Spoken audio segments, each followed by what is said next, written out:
huge amount of Ireland still listen to radio. Its challenge is more about young people. Can it get young people into listening to radio? Definitely the rest of the population love radio, but what I would say is it's harder, so hard I would actually say that they don't get people who are 17, 18, 19 into radio. It's usually when they've started to get a little bit older, maybe they're in college, 23, 24, that's when they seem to kind of get into radio. Hi everyone, and welcome back to episode 4 of Getting Amongst It, where my guest is going to be Jason Collins, a radio presenter in Ireland. Hope you like this episode, and please make sure to like, subscribe, leave a comment, and tell your friends, tell your family, and let's make this channel grow. This is Getting Amongst It. Jason, thanks for coming on. No problem at all. Glad to be here. Guys, I'm with Jason Collins, a radio presenter / DJ in Ireland. Jason, you have spent your time behind the mic, but now we're actually here to tell us a little bit about your story. You didn't always start out in radio. So what did you actually do before? Well, I was in sales for a long time. So I came straight out of school into doing a PLC course. Funny enough, looking back, I would have liked to have done a radio course, but I didn't at the time. Fell into a sales job, worked for the Golden Pages, worked for the Independent Directory, selling advertising sales.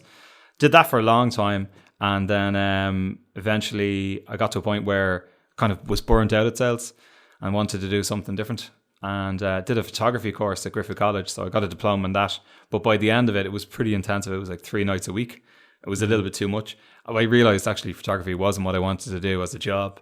So I went back, chatted to the missus, and she always said to me, radio is what you've always loved, you know. You love your music, you love radio. And then I went, yeah, actually, I'll go and try a radio course. So at that point, I looked around to see what courses were available and what I could do. I was still working full time, so I couldn't do anything full time in terms of a course. So I looked at a few things, like Nova were doing a 2-day course. Some were doing 1-day courses, and I wanted something a little bit more than that. Then I heard Today FM did a school of radio course, and that was 15 or 16 weeks every Tuesday evening in the city centre. And what was good about it was the people who were actually lecturing were people who worked in Today FM. They were either producers or sports people or from the news department or on-air presenters as well. So I kind of went, that's really good. It kind of covers off a bit of everything there, you know. Are you still doing that course? Oh, yeah. So that's how you got to that stage. So why radio? What drew you to radio? Well, like I said, I was always into music, and I was always into interviews and all of that kind of thing, and just that's why I was gravitated towards it. Actually, probably to answer your question better, when I was about 2021, I was working helping somebody deliver furniture for Arnott's around Ireland, and this is going back a while now, you know. And on the radio was Jerry Ryan, so I would have been 2021. Jerry Ryan would have been the heyday of his 2FM show, and I always remember listening to it because I'd be stuck in the van for like all day driving around with a couple of hours. Yeah, every morning, like, you know. And so I'd listen to the whole show, and by the end, a year and a half of doing that, I went, actually, really, it struck a chord with me, you know. But still, I never thought at that point, I'll go and I'll try and get into this as a job, you know. But it did have an impression on you. Oh yeah, definitely, yeah, absolutely. Okay, so because guys, one of the things that I would say is that the only reason actually why the podcast was ever given was because I met Jason out by Malins, Renault and Nace when he was doing the show, and I pulled the van up and said, how do I get into radio? How do I get into podcasting? Can you help me? And Jason was the very first person to say, yeah, absolutely I can. He gave me the equipment, and that's how I started. It was literally because of you. So well, thank you very much for your help. It's very hard to find someone to actually give you a hand. So, which is one leads me on to the next question. Was actually radio really hard to break into? I kind of went from a different route. Like I said, I did the course, and then there was about maybe, 18, 20 people on the course, and straight away I was really into it. I was going, this is great. This is I wish I had done it sooner, like I said. Yeah. And I got on well. How old are you, Jason, when you did that? 38. So it wasn't too late. Wasn't too late. Could have been earlier, but look, better late than never. Yeah. No, actually younger than that. I'm telling a lie. I was, because I'm 41 now, so that would have been about 5-6 years ago now at this stage. So you get, 37, 36, 37. Is it quite scary taking a move that, not saying that late, but when you get to that stage, you're kind of going, yes, this is not make or break. Yeah. But it is a kind of like, it's a good question. I've never been kind of that kind of person where something would stop me. You know, I'd let myself kind of stop doing something because of a fear of, what could or might not be, Yeah. So like I wouldn't have done the photography course 3 nights a week, got the diploma if I thought, and finished it, Yeah. I just said I'll go and see this through, and like I have the support from my wife, so she knew that I wasn't happy doing what I was doing, and she would be happier if I was happier, and vice versa. Yeah. So I went into it kind of guns blazing in terms of how much interest I was But showing. you did in it full time though, didn't you? Yeah, but at the start, like I said, I did the radio course. It was one Tuesday. It was a Tuesday evening every week. So that gave me, once I did the course, and at the end of the course, you do like a show in the Today FM studios. By the end of it, you could see who was actually really into it and who wasn't into it. So what I had said, to kind of answer your question in the long way round, was what happened was at the end of the course, I said to the lecturer, look, what can I do now?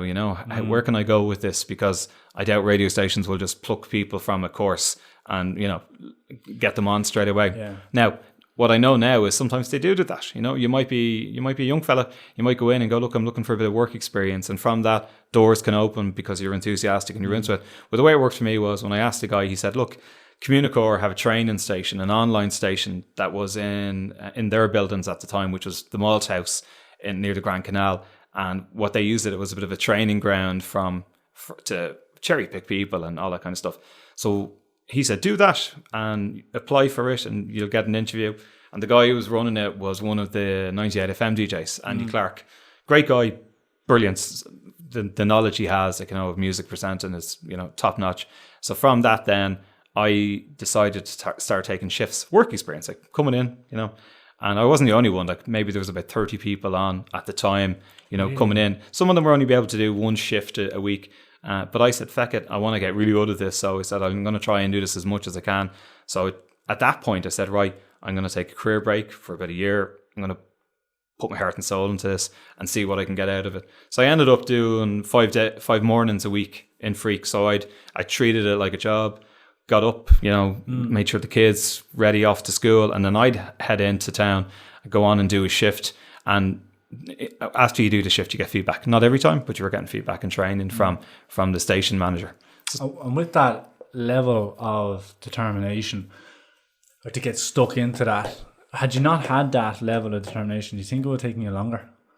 Yeah, or you would have just dropped out because people had gone on it and they just, like I said, they were half-heartedly, they like the idea of being on radio, but they didn't want to work hard at it. Because a year is a very quick to turn that around.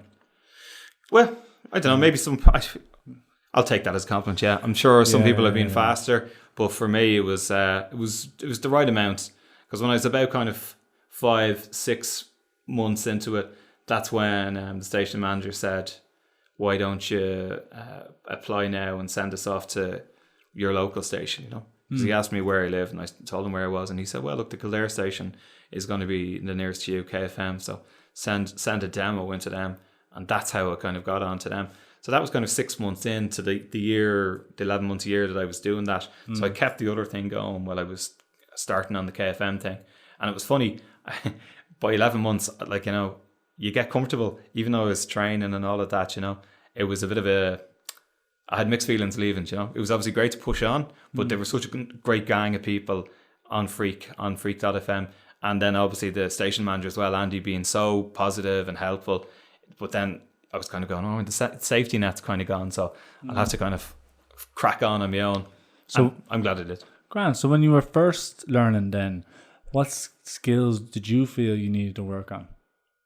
Well, because it was a music show, so it wasn't just the standard kind of technical skills of how to program things and stop and start and all that, because that's actually quite easy in the radio stuff.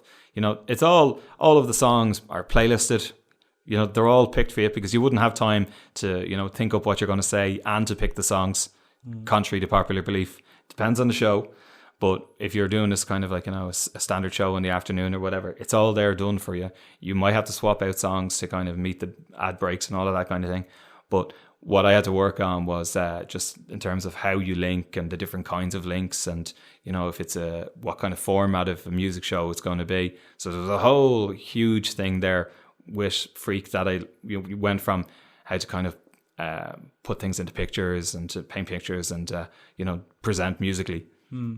How long did it take before you actually got recognized in the sense that Okay, we wanna keep going with yourself, like. Um, Because after you sending demos around the place, and what was the first one? well, it was the first when I sent that the first demo I sent was to the KFM, and luckily enough they said, okay, come on in for a chat. And I'll tell you a thing about that. What I'd say to anybody trying to get into radio is you might be the best person ever or whatever, and you might send off your demo. That's the first stage. The second step is that you have to phone them. You can't be expecting them to pick up the phone to you because they get so many things sent to them, all the radio stations. So you've got to follow up, and you've got to be kind of determined, and so you look. It's not going to work out for you all the time. But I was lucky with KFM, so they were the first one I sent it, and they said, "Okay, come on in, have a chat, and then we'll get you on air." So that was kind of, again, all the stations would be the same. They go, okay, look, the first few ones it'll be like work experience, and when you're at a level that we think you're good enough, then you start getting paid, So, okay. And did they start then giving you just certain? I'm not saying it's a bad way, but they start giving the slots that the least popular slots. Yeah, the kind of Evening shift, or it depends on the station. Like I've worked in a few different stations, but I found. Yeah, I suppose so. Like, they're not going to give you the drive time shift. Because remember, all of the full-time people are in the full-time slots. And the full-time slots are Monday to Friday, 9, 8, 6 o'clock in the morning when breakfast show starts, or 7 o'clock, right up until about 6 or 7. So it's going to be evening. So if you're a newbie into radio and you're trying to get on air, which I was, it was an evening slot. So it was like Saturday night party, 6 o'clock to 9 o'clock on a Saturday. Oh, yeah, okay. And that was perfect because that's not too bad. No, it's not too bad. Like, back in the day, it could have been a midnight shift. It could have been, they might have left you on from 12 to 6. And in a way, it's good because if you make mistakes, you're not going to really be worried about who's listening that late. But I was happy with 6 to 9. I thought, that's grand, People can still listen to me and I can get on and I get better the more I do it. Yeah, deadly. And what, how many different types of areas in radio is there? Like, and what ones did you wanted to hone in on yourself? Well, for me, I wanted to be an on-air presenter. I wanted to be a presenter, so I didn't want to get into. There's loads of different types of areas. Everything from merchandising and promotions. The people out and about in the cars, to editing, production people, researchers, station managers, assistant station managers. I suppose there could be 10, 15 different types of vocations in it. Like I said earlier on the AFM course, sport, news, music, all of that kind of stuff. Now it's diversified even more. All the podcasting that all the stations do as well. But I just had eyes on the prize, which was trying to get on air to do a music show. Very good. That's deadly.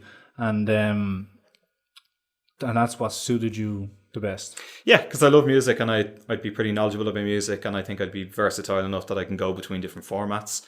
So when I started off, and like Saturday night party would have been, straight ahead a mix of music, but kind of pop music, that kind of thing, okay, with the odd oldie thrown in.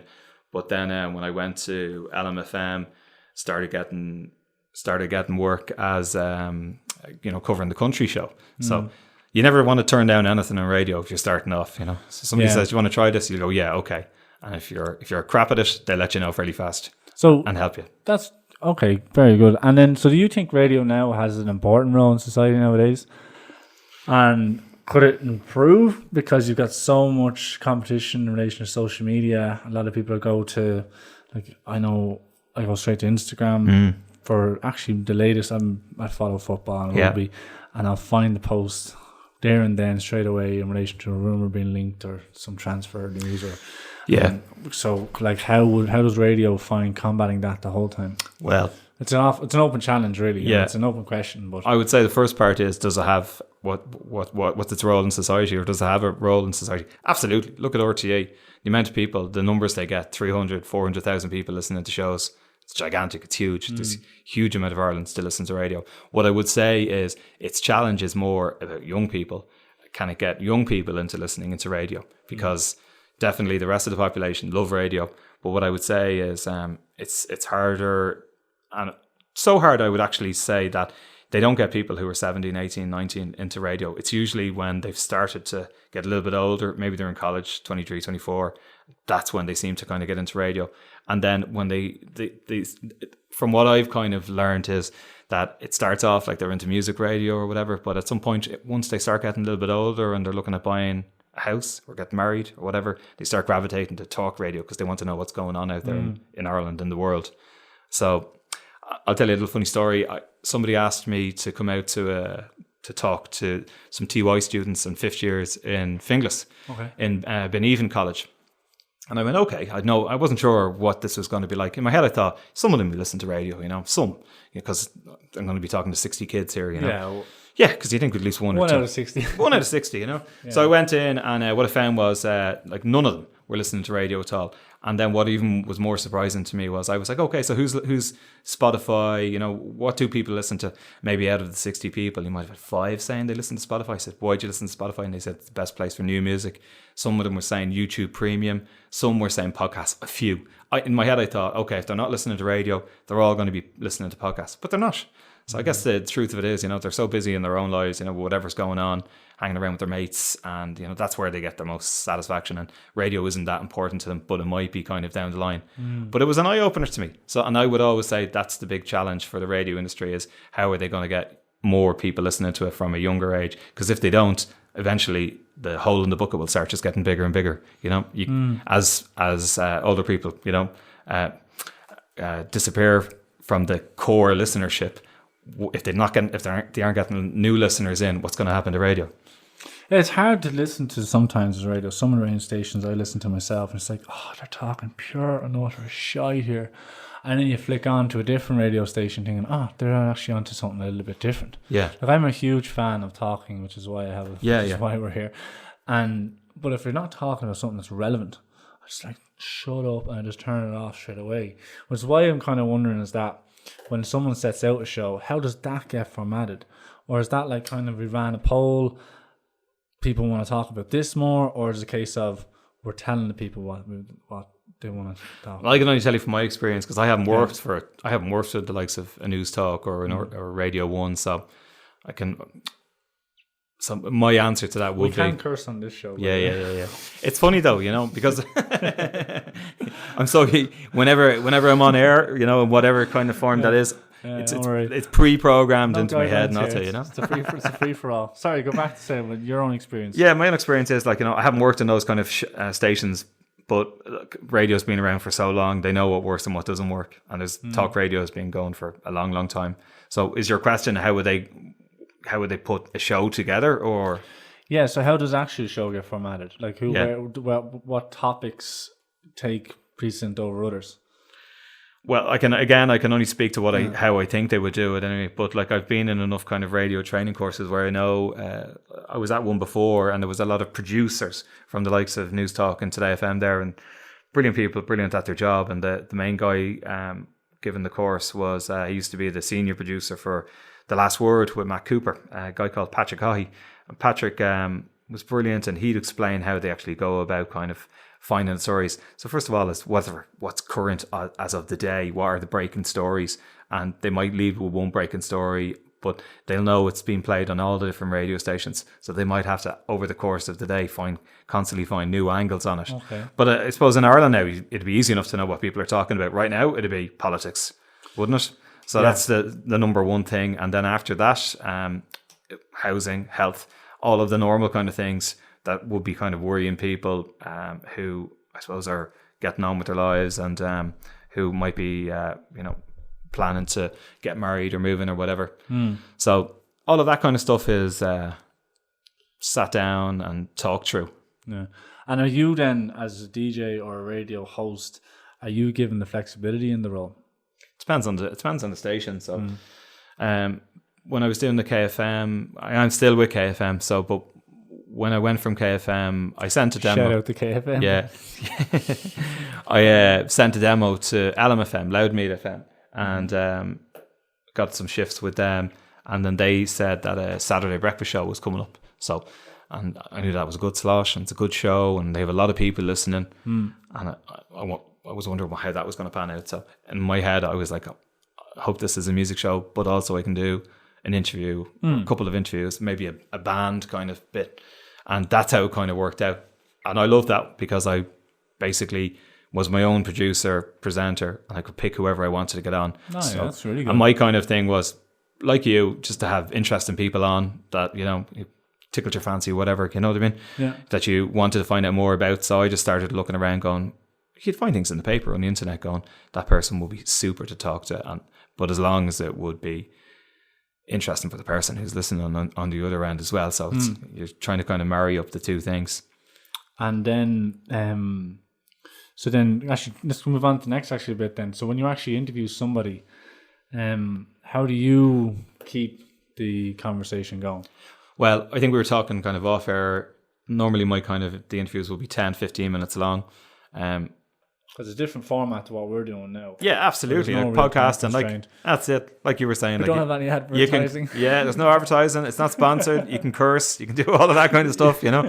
But on commercial radio, you're up against ad breaks, and you know, commercial revenue pays for the stations to keep on running. So you've got to hit the ad breaks at the certain times. So you're kind of constantly juggling. So I might know I only have somebody for 10 or 15 minutes. And no matter how interesting this conversation can be, it can only be 10 or 15 minutes long. How do you pick the right questions to ask that person? Well, I'd like you've done, like, you know, I any time I had somebody on, I would have prepped the questions. So Yeah. I would have spent a good bit of time, you know, profiling what, you know, the actual person, you know, because I wanted to make sure I had the right kind of questions to ask them. And I think actually that's a skill that some people have and some people don't have, you know. Yeah. So some people who do have it would become really good researchers at a radio station or assistant producers. So like on the Matt Cooper show, you would have obviously him presenting, you would have a senior producer, but you would have a whole team of people. You know the way at the end of every show they go, thanks to X, Y, and Z. So without the researchers, they're the people who do the donkey work. And when I say it, I don't mean to be dismissive against it. Without their work, you know, the other people can't really. Matt Cooper might be handed a sheet, you know, of the questions or the topics to ask a person. And he's so good that he'd be able to probably. He wouldn't even need that, but he's also so good that he can just roll with whatever's given on the sheet and then use that as a basis. So that's pretty impressive from somebody who's never seen any kind of, hasn't interviewed somebody before, given a sheet of paper with topics on it or questions asked, he can do it. And that's down to the researcher. And that's... Is there any questions that you ever come across where you're like, oh, I shouldn't have asked that, or that caught me off guard? Or kind of like, would you run the questions? Would radio... Would I run the questions before them? It's like before someone will go online and say, yeah. Does that happen a lot where you say, like, if it's a politician or if it's a celebrity or whoever? Again, now, I haven't been on News Talk or anything like that, but I'm absolutely sure it does. I'm sure what happens is the person goes, I don't want to talk about X, Y, or Z. And if you do, I'm out of here. Now, I don't know if that for sure it does happen, but I imagine it does. Yeah. So I imagine it does. It's bad in a way. It is, and it's always a lost opportunity. I remember on, do you remember on the Late Late Show years ago, Ronan Keaton was on, and he was breaking up from his wife at the time. I know my missus would know about it. Well, he was breaking up from his wife at the time, and the one question that wasn't asked was the kind of the glaring elephant in the room, you know, about the breakup. It wasn't mentioned, and I thought it was bizarre. And it was that they didn't ask it. Yeah, no, but that would have been appropriate for the time and the station and all of that kind of thing.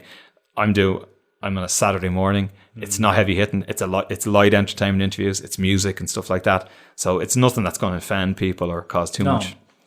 No, but then because I always thought like if you just allow the conversation to flow and like I've seen some interviewers, even there was a guy there who does BT Sports and he interviews Dana White and from the UFC, and he's able to just get out all this information because the fella who's interviewing is so comfortable. Yeah. During the interview, it's like, oh, I can talk to this guy nice and freely, and it's not rigid and formatted in a way. And that's a skill some people have. And he has it. I don't know his name. And again, he's been probably doing it for a good while.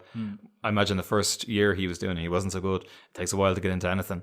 And now he's obviously complete pro at what he does. But yeah, the best people are able to kind of get more information out of people without putting the person, without pushing, without it being forced. Yeah, deadly. So anyway, that's my next question there now. Have you ever had any bad experiences? No, nothing too major. Well, nothing too major, like, you know, without naming names. Like I was having a band on at least twice a month, and you know, what's going to happen with a band? They're going to turn up hungover, you know. Really? Yeah. So they might have been playing a gig the night before, and I remember one time an interview didn't happen because the person was too hungover. And then I remember another time, person came in and he kept his shades on for the whole interview, you know, which in fairness, he turned up and he didn't cancel. So I had a lot of respect. You know, he followed through on it. And now they're a band that are doing really well at the moment. Really? Yeah. Tell me off here who that band is. Yeah, absolutely. Right, and then DM me and I'll tell you who that band is. Then that's so. Then so anyway, let's go back to the start. So you've come a long way. You gave yourself a year. Had that year not worked out, well, thankfully you had done. But what's the best thing you've learned along the way so far? Was it a case of back yourself? Case of having the right support, ask questions, open to learning? You're hitting all the things there. Sorry, I would say tell me. No, but I would say absolutely all of those. I would say to just show a little bit of confidence in yourself. Like I said earlier on, you might get to the point where you're technically good enough with the stuff, but if you haven't got the cop on to actually follow through with phoning the people, you know, and 'cause like I said, you can send out your demo. It can be fantastic, but you still need to actually pick up the phone. And people don't like cold calling. Do you like cold calling? No. So some people can't. Some people can't do it, and unfortunately, unless you know the person, because Ireland, you know, it is to some extent, all about who you know. But if you want to get a door opened, you need to be able to do those kind of things and kind of force the door open in a way.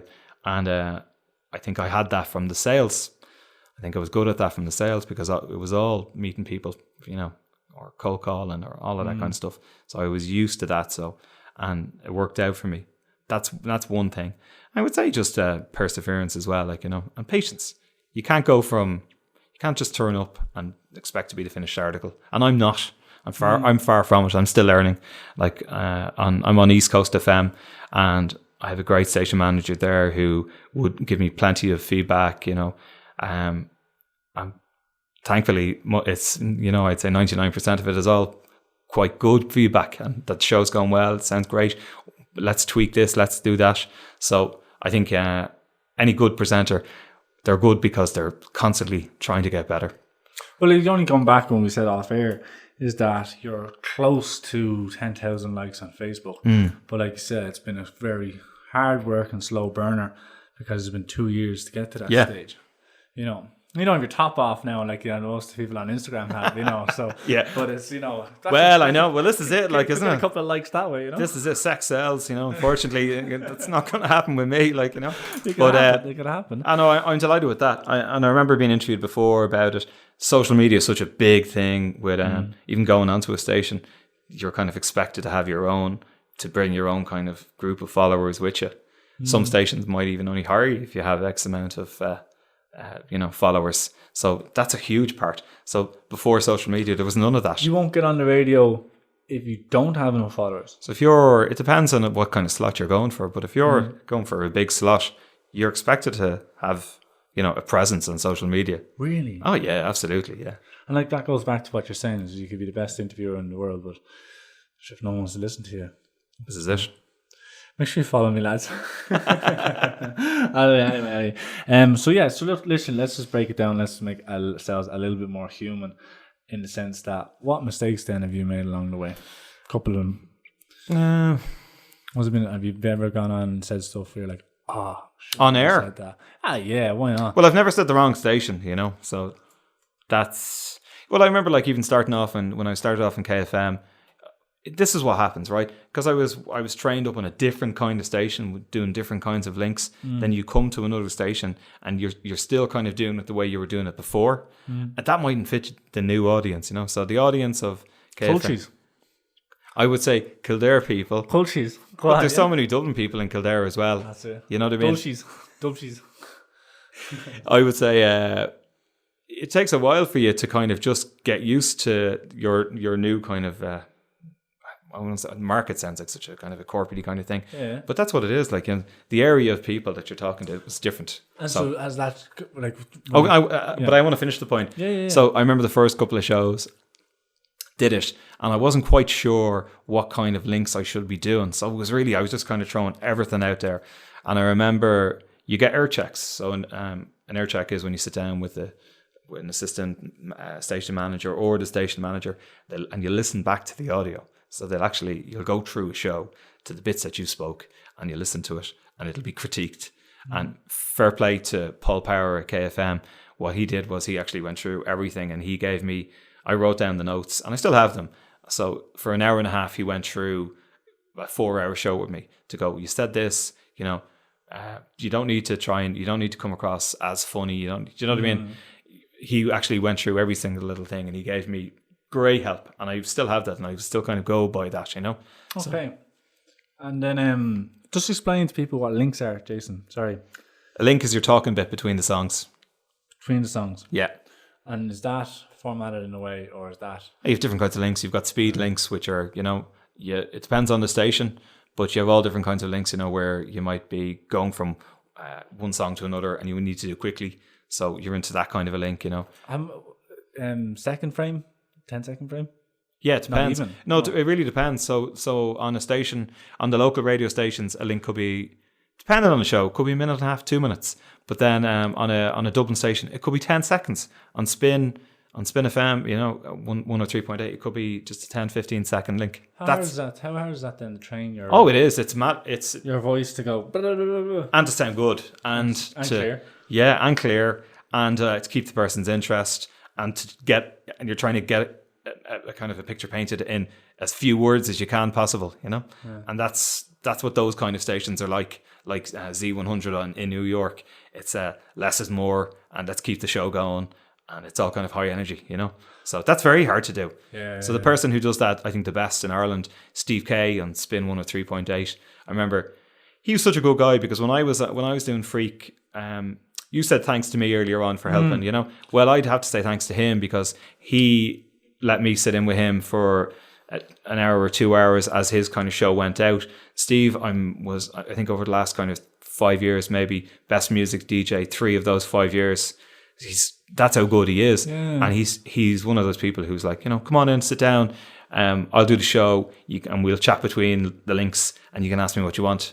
And not many people, would do that. That was one of the questions as well I wanted to ask, was that, did you find that a lot of people in radio are helpful? On the upper level, they seem to be extremely helpful. But when you're down trying to get in, do you find, or not? Yeah. I don't want you to mention names, but it's all based on your experience or what you might have seen. Do you think that this person didn't help somebody that could be right for that could be right for the job, or well, I'll give you, or is it kind of like a selfish type of industry, because it's so small, yeah. And you don't hear of much turnover in radio. Yeah, people hold on to their jobs. They do, yeah. And I've heard some horror stories where it's like lads of radio hosts and stuff that happen to work a lot for free, and then kind of like, if you give up a slot because you couldn't make it to work, it's very hard to get that slot back. Yeah. So on a lower level, when you're starting off, is that kind of like a survival of the fittest type setup? I guess it can be. I would say for me, I did work experience in KCLR down in Kilkenny. They were superb, really helpful. I was 1 week down with them. Got to sit in with on all the various different kind of parts of the on-air kind of side of things, and they're a super station for that. KFM were great because they allowed me to get in from somebody that they just heard through a demo to giving me a shot. LMFM were the same as well. They got me on. Now these are the people who are running the station, so because they're the ones calling the shots. If you're going to get into a station, it's through them. Yeah, it's through them. It's not through a DJ who's already on the station. And then East Coast as well. There was a brilliant station manager there who's moved on, Mark Robinson, and Mark gave me a shot as well. I had to be really patient to get on that station. It took me about 1.5 2 years to get on that station. I wouldn't have been sending things prolifically every month to Mark, but I would have kept in touch, and that kind of would have answered the question you said, or you were asking me earlier on about kind of strength and stuff like that. And I think one of my strengths would have been that I was kind of tenacious enough to know that sometimes you just have to be persistent without being annoying. So I wasn't in touch all of the time. This arsehole again, it keeps ringing. Well, this is it, and you can be a bit too much and a bit too full on with anything in life. So I kind of felt, look, I thought I had the good balance of that. But kind of going back to answer what you were saying about there's been kind of hard, hard luck stories. Yeah. I personally, I didn't feel a lot of that, because I felt when they wanted you on air, you had to be reliable. It's one of those things, they booked you in to do a music show. You need to turn up. You need to. So a lot of it's kind of not shared, but it's more on, the onus is on the person trying to get into radio. Absolutely. Than it is on the actual 100%. They're giving you the opportunity to show what you can do.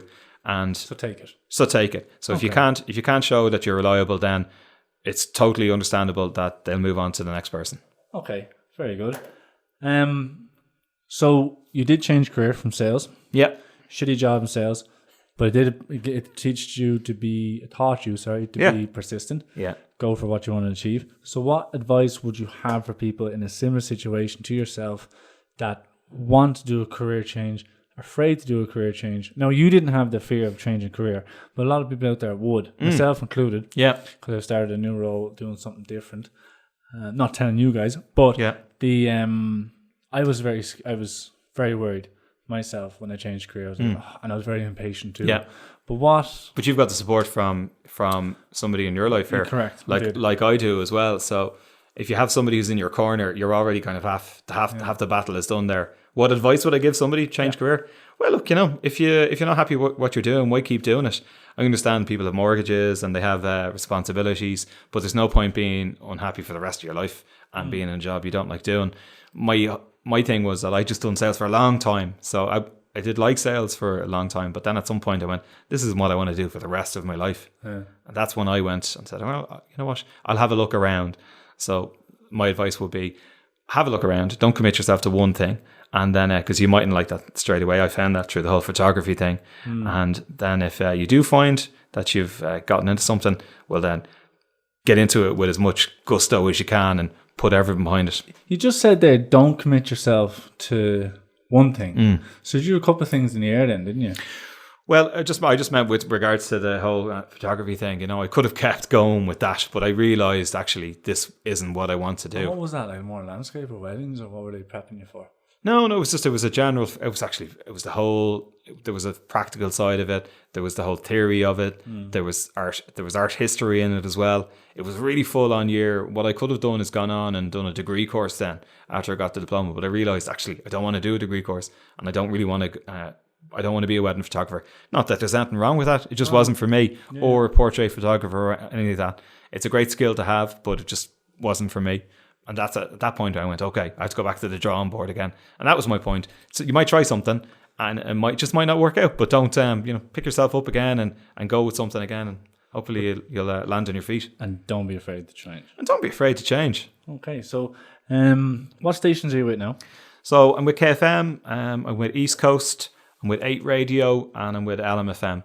So of those ones at the moment on a Monday night, I present a kind of a classic gold show, 70s, 80s, 90s, and noughties, and that will go out at 7:00 on a Monday night.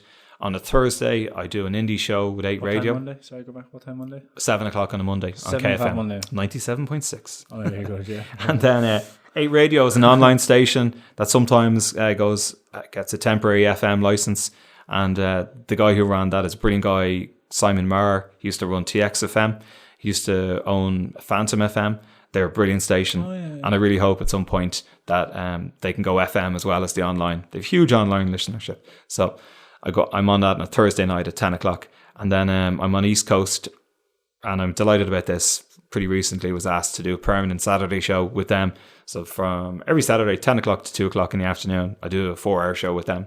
And then I would do jobs in between. So the way we bumped into each other was I was doing an outside broadcast for KFM.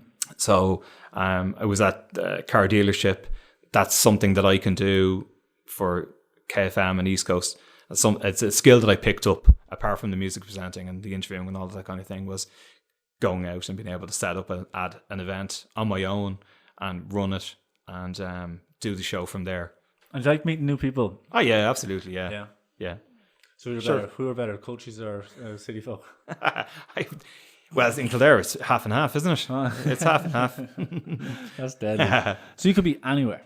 Yeah, I could be. Yeah, well, within reason. Within reason. Like, and I'm doing this. I should say I'm doing this part time. So, like I would consider myself a really busy part-time radio person, and I'm doing different kinds of stations and different kinds of shows. So, but I'm not full-time. You're building up your portfolio. Yeah, I've been building up as I'm going along, and I've been learning new skills, and that's what I was saying earlier on. You just got to be open to learning new things, you know. I think the day that comes where you think you know everything, it really is the day, you know. You should probably rethink things. And so how many hours of radio are you putting in a week? 'Cause It depends, like how long is a piece of string. If I have outside broadcasts, it could be an extra two or 3 days a week, you know. So it could be like let's take last week. That's probably the best example I can give. So I was on Saturday, Sunday on East Coast, 4 hours. Then I did the 8 radio show, which is a 1 hour show on air, but that show to produce, because I'm putting together the whole thing myself. It's not playlisted. You're picking the songs, you're finding the songs, editing them, you're coming up with the links. All the work that goes into that could be about another 4 or 5 hours just to get that 1 hour show out there. Other stations... That's pre-recorded? No, it depends. Some of the shows are pre-recorded, some of them are live. Okay. So 8 Radio would have their studios in Dame Street, and you would go in, you could do it live. But because of the nature of the show, it's a specialist music show. You're not just going on to say this is, that was, you know. You're given a lot more information than a kind of maybe a more commercial show would be doing. So you might put a lot more work into it. Okay. And even with the KFM one that I do on a Monday, because of the nature of it, I like to give, you know, some facts about the bands, because they're kind of older. It's from the 70s or 80s. You don't just want it to be this is, that was. Do you would you like to get into the likes of talk show? Yeah, I would. Where do you see yourself going forward, or staying? I'm happy doing what I'm doing now. Yeah. And so, in fairness, but I would love to, if I had a talk show, a 1 hour talk show during the week, that'd be great. You know. Would it? Yeah. And what would you cover? Just meeting interesting people. I love music, yeah, but it'd be great. But I wouldn't want it to be all about music, you know.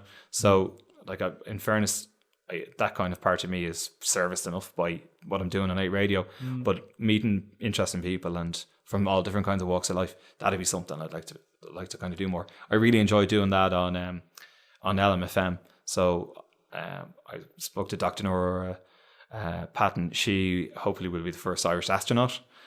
She's amazing. Right. Spoke to a chap who capsized on a round the world trip.